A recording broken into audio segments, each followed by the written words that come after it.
And I realized that a lot of my life kind of is like that, like just something way beyond is happening, like even the opening for Kanye or being in my Paper Planes music video for whatever reason. Like I have, and I believe that we all are manifestors and have like abilities to manifest things into our lives. And honestly, I think we have to be in order to exist in this very wild world. Welcome to For the Record, a casual, mostly unedited conversation series presented by Greenman, where we speak with music heads about their stories and the music that makes them. I'm your host, McKeegan Voice. Today on episode 49, I chatted with Latashá Alcindor, who makes music as Latashá. The music artist, founder, and world builder is known for her transcendent performances, where she utilizes her voice, curation, theatrical talent, and dreamlike storytelling to convey her perspectives on identity. Latashá is also a Web3 pioneer and is actively building Tosh 55 and her company TOPIA, which is a unique, multifaceted world of music, art, and next-level experiences that tie together tech, culture, music, and the human condition. We chatted about many things, from metaphysics to manifesting to gratitude, to opening for Kanye, being in the music video for Paper Planes, and of course, we talked about great music. Hope you enjoy. Hey, Latashá, it's great to have you here. Thank you so much for having me. Absolutely. Thanks for being here. As is usually the case in this show, I like to start at the beginning. And I know you and I kind of had a similar conversation not too long ago about your origins and early relationship with music. But if you wouldn't mind getting back into that again, would love to hear, especially, the roots of your relationship with music, where you're from, and what music meant to you growing up, and kind of work our way forward from there. Sure. So this answer might be very different from the last time we spoke, but Okay, cool. I'm doing like a really interesting exercise of writing my personal story out. And so as I'm like brain dumping everything that I could remember, I'm reminded that a lot of my musical origins start from the womb, and like my mom actually like putting headphones on her belly when I was a baby. Oh. And she said that I always used to jump to like dance hall music and hip hop music. And so I think that's where it started from. So I feel like innately I've always been a pretty musical child. I used to steal the karaoke mic at all the karaoke parties in our family.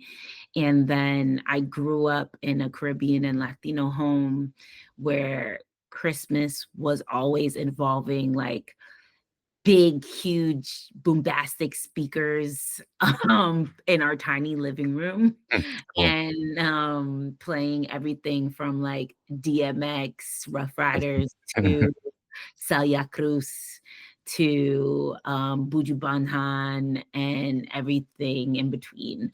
And so I kind of grew up just listening to a lot of different sounds. And then in time found my way into loving electronic music and indie sleaze vibes, and anything that just kind of felt out and defiant was kind of my thing on my own terms. So what was, the electronic music, the indie sleaze, how were you finding these things, and what were some examples of what, you were listening to? Yeah, I grew up in like Brooklyn, like old school Brooklyn, and grew up in Flatbush, and also grew up in the underground scene in New York City in the like 2000s, 2010s, sneaking into parties I wasn't supposed to be, and kind of caught myself in the Mad Decent Fool's Gold era of music.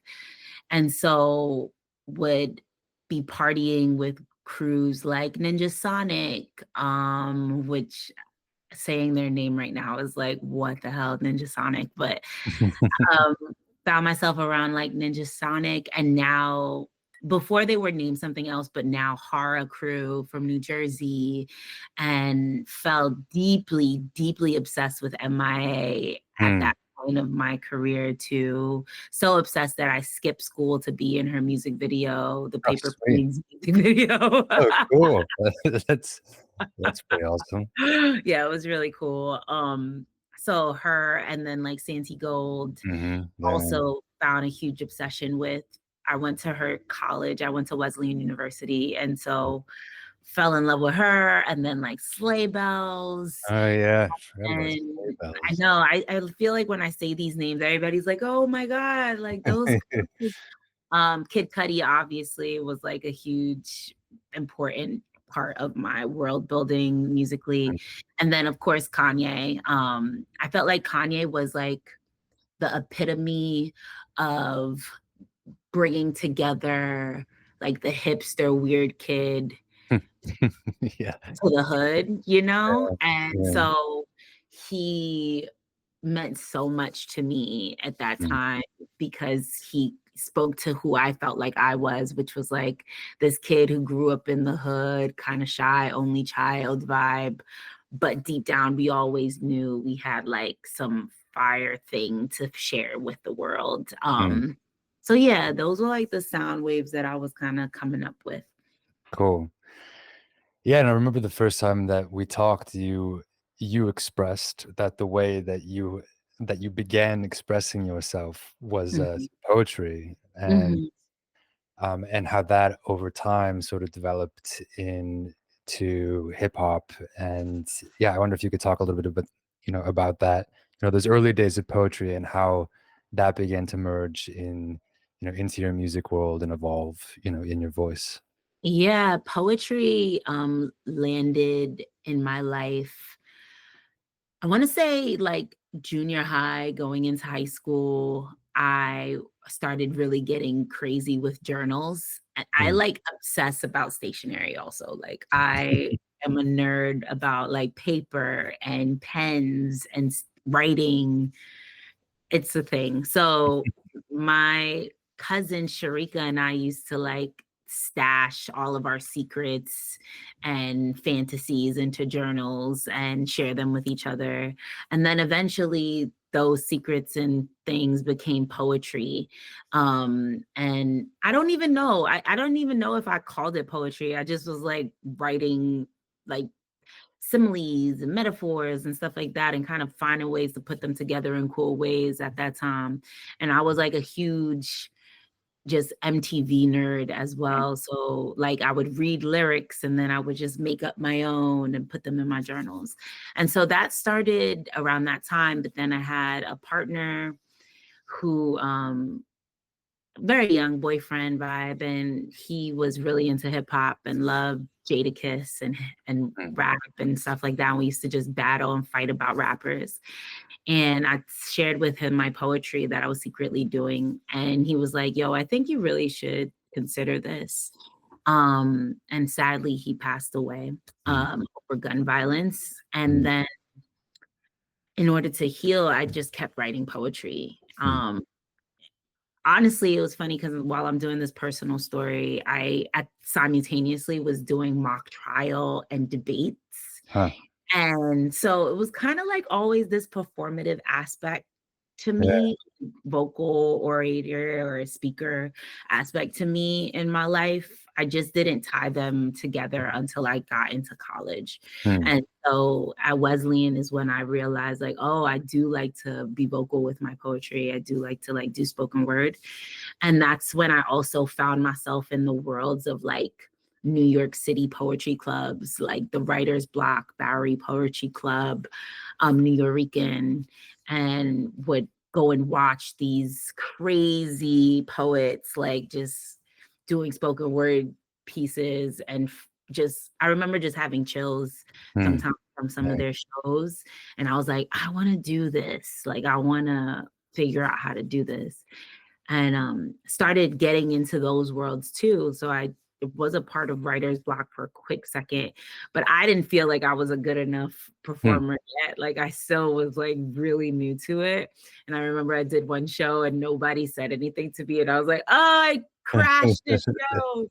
And so I was like, maybe I need to take a step back from doing Hmm. writer's block. And so I just started doing poetry in other little spots in Brooklyn, and would find collectives that were doing like art shows in New York City. And before I knew it, I was like known as that like spoken word girl who was like making poetry about hip hop and things like that. Cool. Um, yeah, and then how did that evolve once you were at Wesleyan? I know you told me about you wrote a musical, like a Broadway Hmm. esque musical about hip hop where you embodied hip hop and other people were like embodiments of other genres. Yeah, I'd Exactly. love to hear more about that.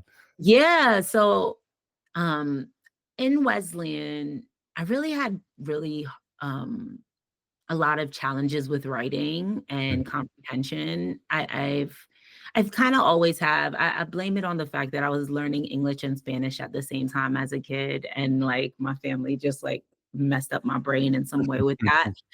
And so I was having a lot of issues with like writing theses in a clear format and like the college format or way of mm, writing.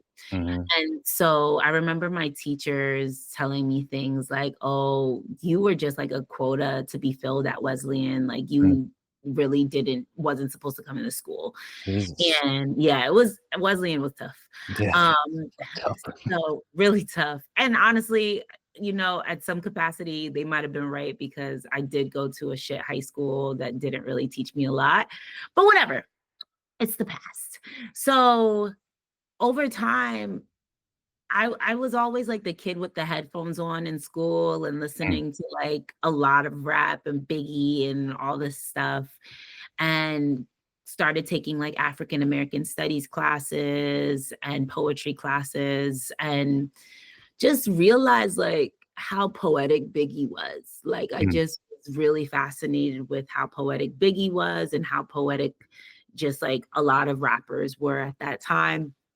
And I would start my essays with lyrics. Like cool. that's how I would start them. Mm. And that's when I started to like pass my classes. Like my teachers were like, "Oh, this is really cool. Like you should Uh, keep writing like this." So I was like, "All right, I'm gonna just keep doing that." And so then eventually when it was thesis time, I had all these collections of like essays that I was writing in these poetic styles. And mhm. I kind of just like meshed them together to write this play about hip hop and how I understood hip hop and capitalism and commercialism and just like all the isms Yeah. that hip hop undergoes and Black folk undergo as Black bodies. And I told this story about hip hop personified as a being. And I played hip hop. And then I had like other characters play different genres. So there was like Mama Jazz and Papa Funk. Mm, And my cousin was gangsta rap. And mm, then my teacher was classical music. And I mm. went to school with electronica and like all these Cool. different sounds. And it started to get real buzz in school for a bit. And I was like, okay, this is what I'm gonna do after school. Like I'm gonna go to Mhm. Flower and do all that stuff. And I had no leg into Broadway. So it was like Yeah. super Tough. complicated, Yeah. super complicated to do. And I thought I was gonna do like hip hop theater stuff. But it was like they just wanted me to be an intern. So I was like, I ain't doing no internship for y'all. Mm, yeah. Um, and so I just kept my little poem play to myself and started working at Chase Bank and hate Yeah. Uh, if, would you ever bring it back? Like, I feel like there's a it's place. relevant. I think it's still relevant. Yeah. I don't know. A lot of people ask me that question. Maybe if the universe aligns. The only issue is like it needs to be at a place where music is completely broken, like the industry is completely broken, and I could Close. do whatever I want. Because I used a lot of like music from artists that I love and things like that. I didn't have the license to do it or anything. I was just messing around, didn't know the Right. rules, you know? Right. So once we get to the place where music is completely broken, like it looks like we're about to get into, maybe then I could like There- There's one silver lining to the, yeah, the complete industry. destruction Exactly. of the music industry. Exactly. Yeah. Or if you get a Broadway budget, they probably can afford That is licensing. really what we're calling for, the Yeah. Broadway budget, someone to clear all these licenses that I'm about to use for this play. But I do feel like I'm getting back in the mode, and we could talk about that later, but I'm getting back into the experience building mode of my career, and wanting to involve more theatrical presentations towards my music. Mhm. So yeah, I think it's gonna find its way back to me. So I'm not in any rush to just force it out. Cool. That makes sense. Well, I'd go see it. I'd buy a ticket. I'm for it. Thanks. I'll send you a ticket once it's up. Cool. Can't wait. Um, yeah, I want to go back to Kanye for a second. Mhm. Because I know at some point you opened for him, right? Yeah. And just given the fact of like how big of a presence he was to your life, the epitome of all of these things coming together. Um, yeah, I would love to hear a little bit about what that felt like. Mhm. And ho- Kanye has obviously become a complicated person Absolutely. these past few years. Yeah, and I guess how that relationship has evolved. I feel like it's always complicated to Kanye meet and your MIA. heroes. Yeah, that's true. MIA as well. What happened? Yeah. Um, yeah, true. I feel like it's always tough to meet your heroes. That's why they say don't do it.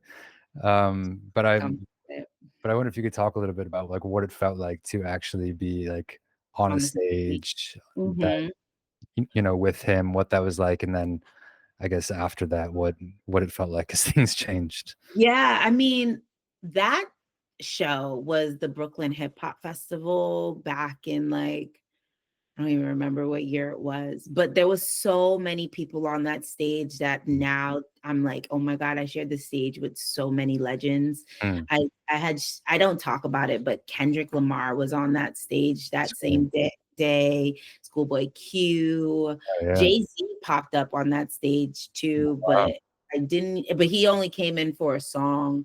So I didn't really take it as anything. And just all these crazy people were on that stage that day. And it was little old me on that stage, not even know, or little young me at that time, not knowing what was what. Like I was just so excited and fascinated by the fact that I had shared a stage with all these people. And I had just started my music career at that point. It was Mm, like super early. I just had my first mixtape out and I knew, but that kind of made me know that something special was happening to me. Like I don't know what it was, but I was really in a space of something really special happening. mm. And so that day, I did not know all these people were going to be on stage, by the way. Well, Found out after, freaked out, and then I just went back to my business and music. And that's often how it is as an opener, right? yeah, Like yeah. you open for somebody amazing. Like, I mean, I opened for like Ghostface Killer and Mm, like a bunch of different crazy people. And then it's like, they're like, did a great job, girl. Like, usually that's what they'll tell you. And then it's back to business, you know? yeah. Um, and I honestly don't ever have any expectations after opening for anybody. It's kind of like what you said about like, don't meet your heroes. Don't really, I'm really scared of getting too close to someone who inspired me Totally. because I don't want them to ruin how I see them. Yeah. Yeah.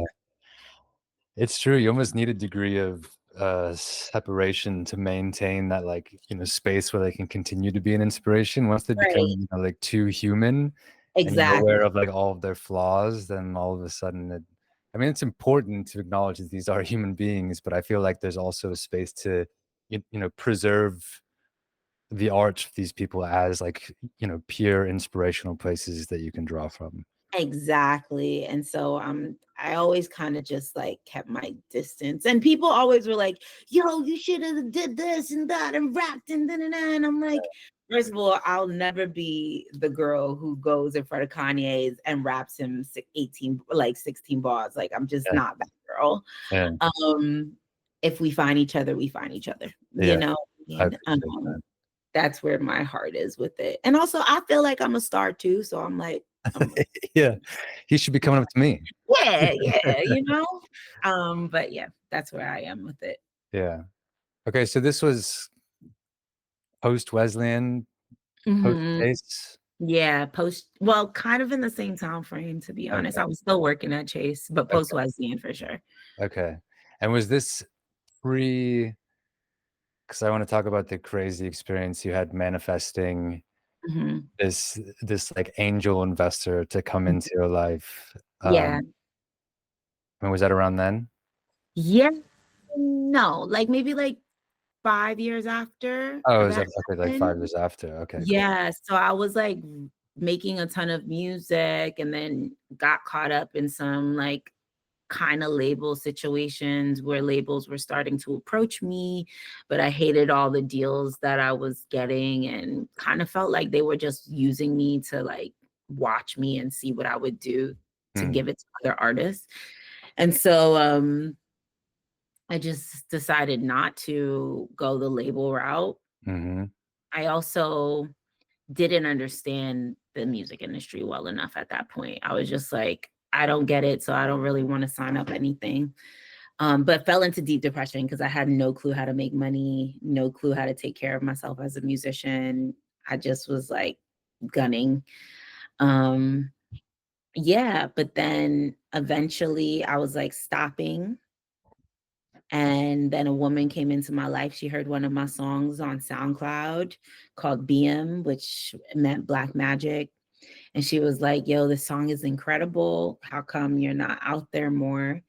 And I was like, I really can't tell you. I just don't know what I'm doing, you mm, know? And she was like, let me mentor you. And mostly the mentorship was more of a like get your mind right mentorship because I mm, had been stuck in some lack mindset things that I needed to work through. mhm, But prior to that, I was getting deep into metaphysical work, like we talked about. And mm, I was like reading things like The Secret, which that's like the surface of the metaphysical work for a lot of people. But like I was getting into The Secret and Abraham Hicks Ask and It's Given. I think I saw like Big Sean was reading that. And I was like, I'm interested in reading that. So I read that. And and then tapped into like Bashar, who's still one of my favorite like metaphysics. I don't know how to even describe what kind of being Bashar is, but if you YouTube Bashar, Bashar is like this being that channels and brings information about, how to manifest and get out your own way and right, exist in this and timeline jump and go into different dimensions and all types of crazy stuff that I was really yeah, into. cool.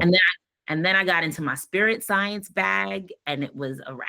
Like I was just in it. And so I started scripting, which is taking your journals and writing over and over something that you're trying to bring forward into your life, Mm, or you're bringing forward into your life. So, and every day I would write, I have an angel investor who is going to bestow me a set amount of money so that I can move out of my house and leave my 9 to 5 job.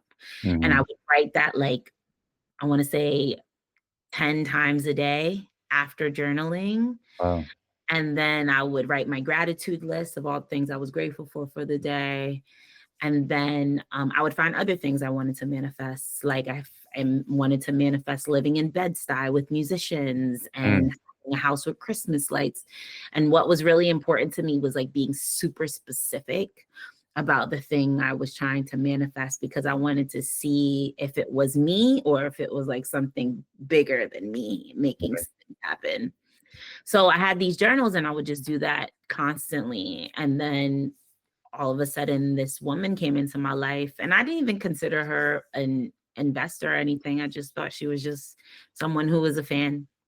And she, was just really enthralled in what I was doing and was like, man, you have to go further. And she was like, I'm going to give you this amount of money. You're going to leave your house. You're going to start doing this full time as a creative. And although $10,000 now is not a lot of money, at the time that I was living, I was like, $10,000 is enough money for me to figure some shit out. So she gave me that money and I moved out. And I remember writing on Facebook, like, I'm looking for a roommate. And a friend of mine from elementary school was like, yo, we're looking for a roomie. Can you pull up? And I was like, yep. And I found out they were moving into a house in Bed-Stuy, like I had written. So I moved in. And then one night I went out and came back from a show, and the house was like decked out with Christmas lights everywhere. And I remember being at the door and just like bawling, crying, because I was like, okay, there's something way beyond happening here. Cool. And I realized that a lot of my life kind of is like that, like just something way beyond is happening. Like even the opening for Kanye, or being in MI's Paper Planes music video, for whatever reason, like I have, and I believe that we all are manifestors and have like abilities to manifest things into our lives. And honestly, I think we have to be in order to exist in this very wild world. Because especially right now, as I'm watching the world break down into pieces, I'm like, how is anyone surviving right now? It has to be something bigger than that. So yeah. Yeah, totally. Wow, it's amazing. Do you still script? Yeah. Yeah, I'm currently working on some timeline jumping right now. What does that mean exactly? To me, timeline, okay, it gets a little deep. So I'm timeline, down. okay, cool. So, and forgive me for anybody who's listening to this and is like, that's not how you describe it. I have my way of describing it in the Latashá.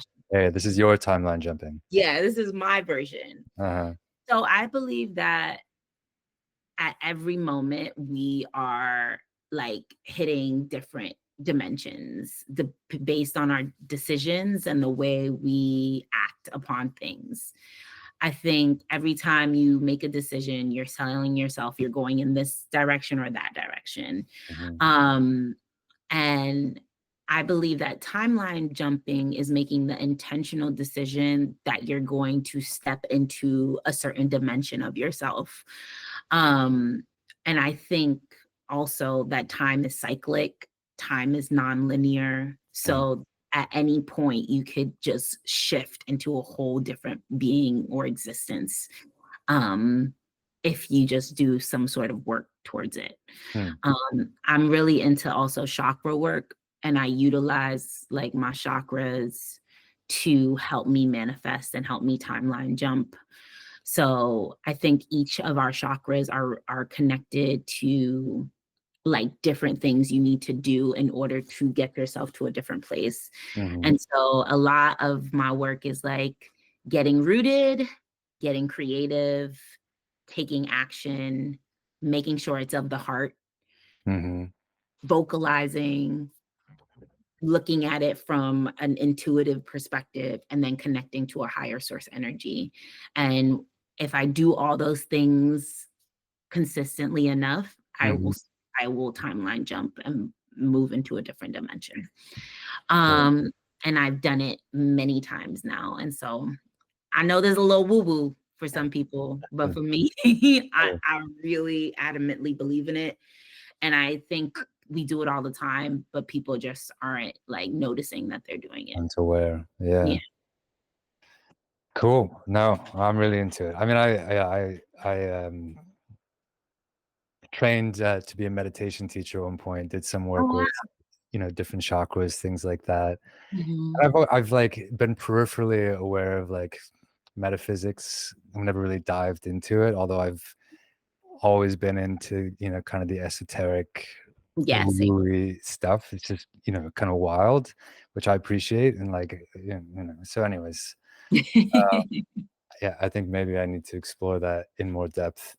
I think when you write as well, because you're a writer, you are stepping into it because like Mm, writing has such a, I don't even know what the word is, but the experience of writing is already like a form of magic or some sort of connectivity to a higher source. Like, why do we write and how do we know to do it like this and et cetera, et cetera. It's something intuitive and higher, And so I totally. think it's just something to consider. I think writing is like one of the most powerful sources of creativity. And so when you're creative, you're already in the metaphysics of it all. Huh, cool. I love that. Yeah, I mean, you can definitely tell if you're paying attention once you're channeling something else. Like I was gonna say pen, but it's oftentimes, keyboard. Exactly. It's Exactly. like once it's connected throughout your entire body and like you're channeling something and everything just flows. Like those moments are, pretty magical. Right. Not as common as I would like. No, I think those are my favorite moments when I'm making music like that. Like Mhm. when I didn't even know I made the song is like kind of my favorite moments right now. Yeah, totally. Yeah, I actually had that recently. I've been working with a coach and we were talking about some of my own, past trauma, and I play Mm. music as well, and he just encouraged me to sit with everything and like Mm. don't judge it, just let it come up, sit with your guitar. And, and within like 10 minutes a song came out. I was like, damn. Like after I looked Mm. back, I was like, damn, that just happened. And it was not bad. Yeah. It was just like, damn, that was kind of good. It's never as bad as you think it will be when you're doing that work. Mhm. It's a little scary at first, but then once you get into it, you just feel like you just release so much, Yeah. you know? Mm. Yeah, I get that completely. Yeah, But I push for it often for my homies to just do that kind of work. totally. It's really cathartic. Mhm. Um, cool. Well, we haven't even talked about Web3, but I think that's okay. Web3 is a part of all this thing too. Yeah, yeah. Yeah, I definitely manifested my way into Web3 too because I was always calling for direct to consumer. That was something I wrote in my notebooks too. I would be like, I want to find a way to be more direct to my consumer. I want to find a way to kind of change the industry or make a new industry. I would write all these things. So I know that I found my way into the space because of that too. But Web3 is such an interesting thing to me because it's just an evolution. It's nothing more than that. Yeah, Yeah. totally. Yeah, it's a wild place. Um, and yeah, I mean, there are some things and some people and projects and ideas that are really reason for hope, I think, Yeah, agreed. Absolutely. yourself included. Thank And there are some other things that just look very familiar, and kind of you. the same old shit, Yeah, word. Uh, but hopefully, I mean, that just means that the people on the other side have to just, keep pushing and keep manifesting the reality that, can be better, can be an evolution from what Yeah, exists. absolutely. Absolutely. But that's life, right? There's just gonna be shit and there's gonna be greatness. Yeah, what it is. That's true. That's true. If you didn't have the shit, we wouldn't appreciate the good so much. That part exactly. So Yeah, appreciate it all. cool. Well, now I would love to transition into part two, which I asked you a little bit more specific questions about the music that you're listening to today, kind of your music habits. Um, my first question for you is how you discover music, Mhm. and if you could answer that through your favorite curators, your favorite outlets, or platforms that you use to discover. Word. I discovered music through my homies for the Mhm. most part, especially my partner, Ja. He has really good musical taste, or at least I think so. That's all that matters. I feel that way. But I like to hear what he's listening to and kind of like pick and choose through what my soul is feeling out of the music if this song is for me. Mm. I I'm in a really interesting wave of music also where I'm shazamming a lot, which Mm. I know shazamming is like this weird thing people are not into. I think I it's love great. it. Dude, I do it all the time. Yeah. I know. I'm like, why are you guys like, ew, you're shazamming? I'm like, what? I want Like, to I know what like this the song song, and I don't want to bother nobody to find the song for me, you is. know? So, I Shazam a lot. I Shazam like in the street, like while I'm just walking somewhere, and if I hear something, I'll be like, okay, what is that? I like that. Yeah, it's amazing technology. It's like my favorite piece of technology. I wish Yeah. it worked better for other things, but Yeah. we'll figure that out. Um, and then the other way I discover music is um through just like random playlists on Spotify. I do unfortunately live on Spotify.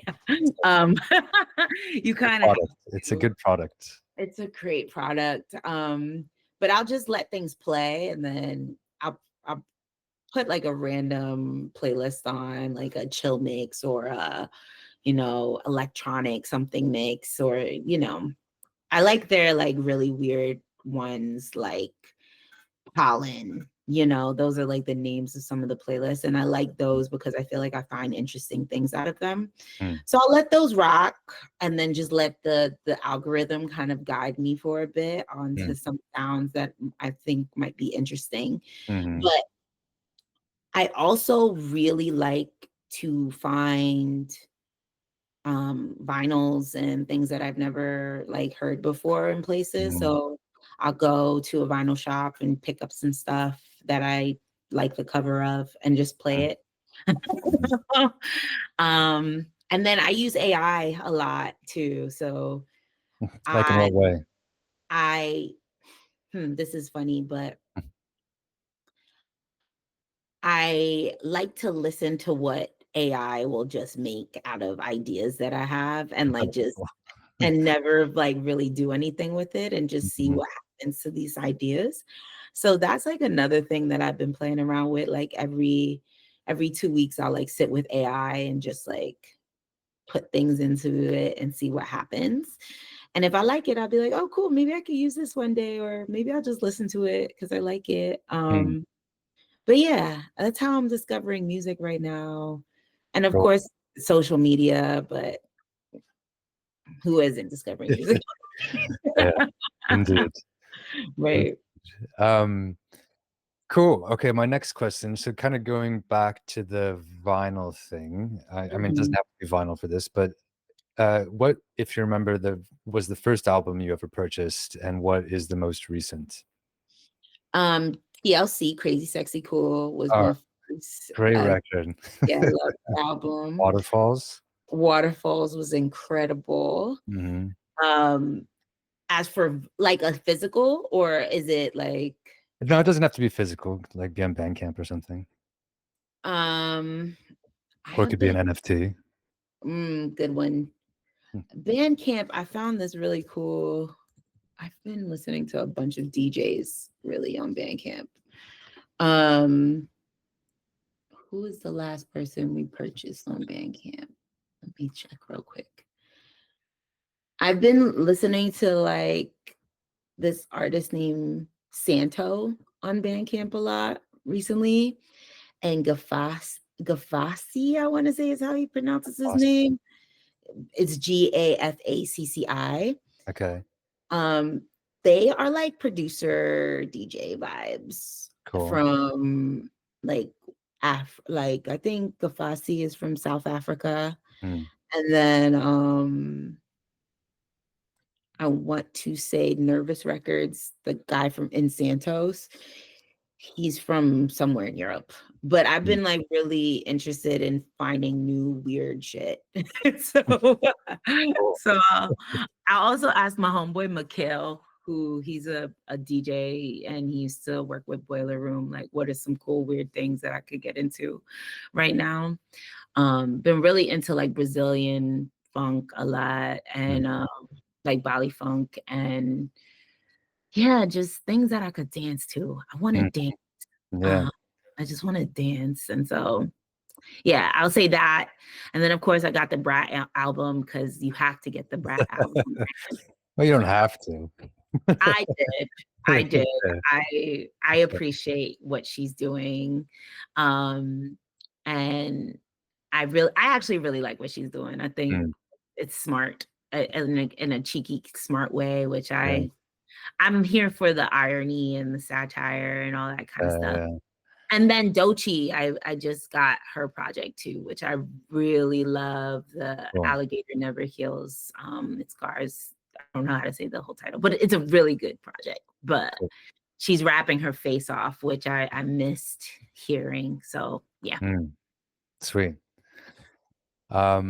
Okay, who are 3 artists of note that you heard for the first time in the past year or so? That I just heard of in the past year. Yeah, they don't have to be like new artists, just new to Mhm. you. New to me, I heard about this girl named Dizzy Faye. She's a rapper Okay. out. I want to say, where is Dizzy from? She's really dope. She has like really cool music and aesthetic. I don't know where she's from. I think she's from New York, but she has a really, really fire vibe. I think she's incredible. Um, I who else have I just heard of? I love this girl named Vale, who Mhm. is a singer from Colombia. She's really fire. Heard from her actually from the Web3 space. Think Oh, she's incredible. And then somebody I feel like I've just listening to somebody and I was like, yo, this person is crazy. Aisha Erotica, I Aisha love. Erotica? Yeah, like I know she's been out forever and I must have missed the train, Mm. but like my God, one of my favorite slutcore rappers of all time right Mm. now, and did not expect her to be somebody that I was like adamantly listening to, like Mm. wanting to know what she was creating. So I guess those are the 3 that I put on my list right now. But I have so many artists that I just love. I'm trying to think of Kito is another one, Kito, Okay. who's really fire. She's like an electronic-esque artist. And yeah, I think I gave you enough. Yeah, those are great. Those are great.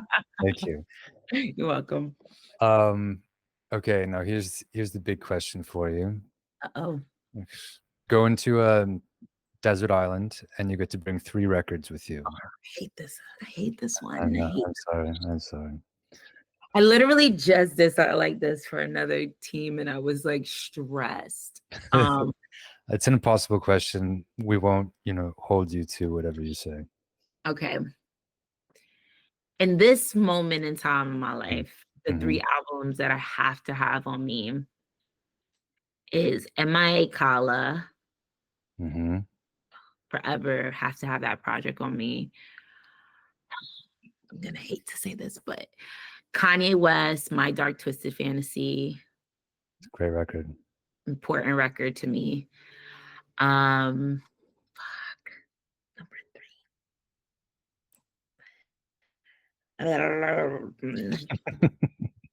3. It's so hard because they on the same line for me. Oh, happy birthday. Um, Ah, fuck.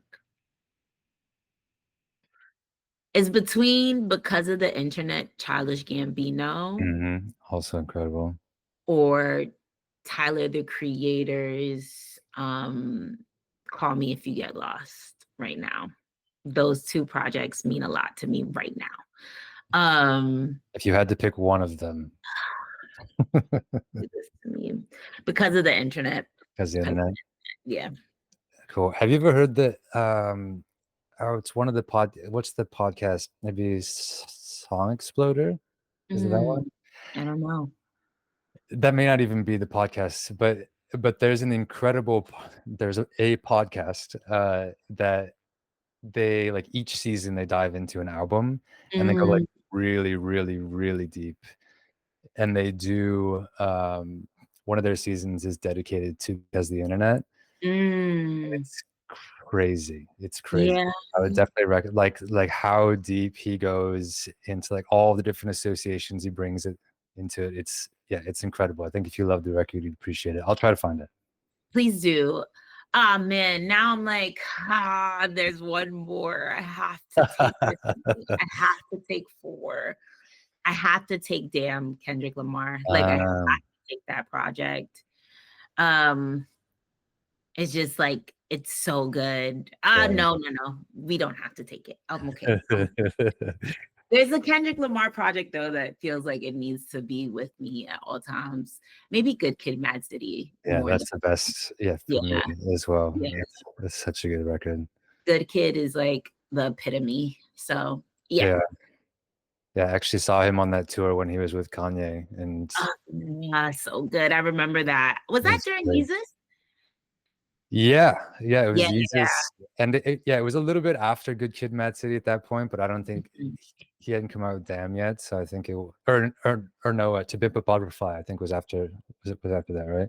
Yeah. Yeah, so Good Kid, Mad City was still the most recent. Yeah, it was great.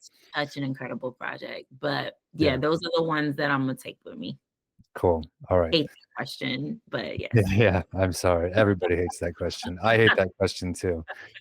So I'm sorry. It's okay.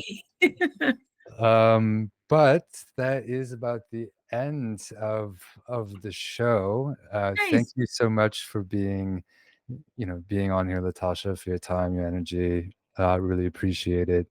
For the folks who are listening, who want to get involved and follow your work, listen to your music, where's a good place for them to do that?